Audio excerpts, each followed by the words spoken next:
அவனுக்கு 1008 பிரச்சனை இருந்தாலும் ஒரு ஆளோட மட்டுமே உங்க போராட்டம் இருக்கு.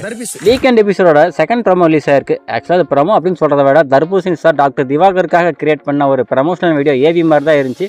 ஏன்னா ஏவியில் தான் வந்து பாசிட்டிவ்ஸை மட்டுமே சொல்லி ஒரு ஃபன்னாக வந்து அவங்கள ஒரு ப்ரமோஷனல் வீடியோ மாதிரி கிரியேட் பண்ணுவாங்க. ஸோ அந்த மாதிரி ஒரு ப்ரமோஷனல் வீடியோ மாதிரி தான் இருந்துச்சு.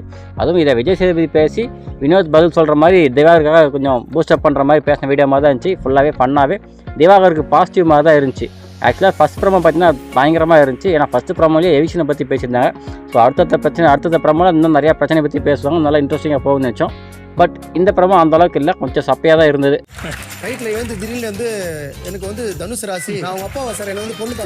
நல்லா யோசிச்சு பார்த்தோம்னா வாட்டர்மெலன் ஸ்டார் வெளியே என்ன பண்ணிட்டு இருந்து என்ன எப்படி சக்ஸஸ் ஆனாரோ அதை அப்படியே உள்ள வந்து எக்ஸிக்யூட் பண்ணுற மாதிரி தான் இருக்குது. ஏன்னா வெளியே வந்து அவர் பாசிட்டிவ் நெகட்டிவ் என்ன பண்ணாலும் சரி, நம்ம ஃபேஸ் மக்களத்தில் போய் சேர்ந்தோன்னா நம்ம வந்து பப்ளிக் ரீச் ஆகுன்னு சொல்லிட்டு ஏதோ பண்ணுவார். அதே மாதிரி சக்ஸஸ் ஆகி தான் இப்போ பிக் சீட்லேயே வந்திருக்கிறாரு.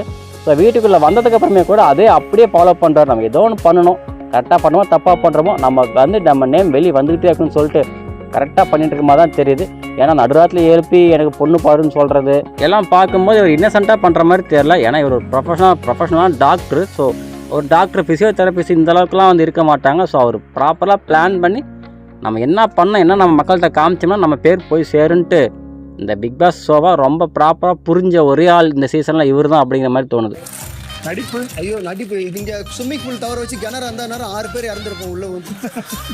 விஜய் சேதுபதி திவாகர் உள்ளே போகும்போது சொல்லி அமிச்சார், உங்கள் நடிப்பு அறக்கனால கொஞ்சம் கண்ட்ரோல் பண்ணிச்சு உள்ளே போங்க, உள்ளே போய் அதே பண்ணாங்கன்னு சொல்லி தான் அமிச்சார்.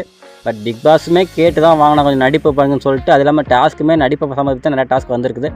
அண்ட் இப்போது விஜய் சேதுபதி அவராகவே கேட்குறாரு நடிப்பை பற்றி சொல்லுங்கள் அப்படின்ட்டு. அதுக்கு அவரும் சொல்லிட்டாரு, இவர் நடிக்கிற கொடுமையெல்லாம் பார்க்கும்போது இதுவே ஸ்விம்மிங் பூலாக எல்லாமே கிணறா தான் நாங்கள் ஒரு 6 பேர் சேர்த்து சூசைட் பண்ணியிருப்போம், அந்த அளவுக்கு பயங்கரமாக இருக்குது அப்படின்னு சொல்லியிருக்கிறாரு. அதுவும் திவாகர் எதுக்காலும் என் பேரை யூஸ் பண்ணுறாரு. பிரவீன் ஏதாவது பிரச்சனை பண்ணாலும் மற்ற ஏதாவது பிரச்சனை பண்ணாலுமே கூட வினோத் சொல்லிட்டு என் பேரை யூஸ் பண்ணுறாரு. இப்படி கூட பரவாயில்ல, 2 டைம் நாமினேஷன் ரூமில் போய் என் பேர் சொல்லி நாமினேட் பண்ணிட்டு வந்திருக்கிறாரு. எதுக்கெடுத்தாலும் என் பேர் தான் பண்ணுறாருன்னு சொல்கிறோம். பார்க்கறதுக்கு கேட்கறதுக்கு ஃபன்னாக தான் இருக்குது. பட் இங்கே இது எப்படி அவசியம் அப்படின்னு சொல்லிட்டு நாம் யோசிக்க வேண்டியதாக இருக்குது. ஏன்னா விஜய் சேதுபதி நம்ம 2 வீக்காக பார்த்துருப்போம், யார் எதை பேசினாலும் மோஸ்ட்கப் பண்ணி அப்படி அப்படியே உட்கார வச்சிருவார். பட் இங்கே சுதாகரை பற்றி ஒரு திவாகரை பற்றி பேச விட்டு வேடிக்கை பார்க்குறதுலாம் பார்த்தீங்கன்னா இந்த ஷோவிலேயே கொஞ்சம் கண்டென்ட் கொடுத்துருக்கிற ஒரே ஆள் இவர் தான். ஸோ எதுன்னு ஏதோ ஒன்று பண்ணி நம்ம அவரை உள்ளே தக்க வச்சுக்கலாம், ஸோ நம்மளே அவருக்கு ப்ரமோஷன் பண்ணலாம்னு சொல்லிட்டு பிக் பாஸ் டீம் இறங்கிச்சா அப்படிங்கிறது தெரியல. அவர் எடுத்தாலும் உங்கள் பேர் ஏன் சொல்கிறாரு சார்? இப்போ வந்து பிரவீன் எதனா தப்பு பண்ணால் கூட தபார் வினோத் அப்படின்னு. ஸோ எது எப்படி இருந்தாலும் இந்த ப்ரமோ எவ்வளோ தான் இருக்குது பார்த்தாச்சு. அடுத்த ப்ரமோக்கு நம்ம கூட அப்டேட்லேயே இருங்க. And thank you. நாமினேஷனில் போயிட்டு இது மாதிரி தான் 2 வாட்டி என் பேரை சொல்லிட்டு வந்துக்கிறார் சார்.